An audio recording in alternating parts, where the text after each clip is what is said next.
Alright, so just got back. The battery's been charged. And let's see what's it showing up as. As you can see, we're getting 12.8, 12.9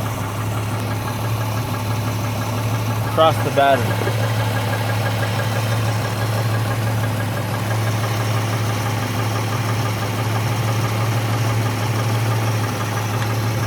I'm pretty certain that if I was to, let's see, if I rev the engine, this value should go up, but I don't want to rev it too much.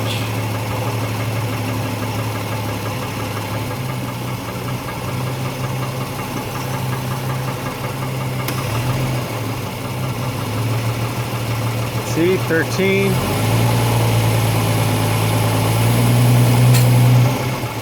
Okay, that's the voltage regulator posted there.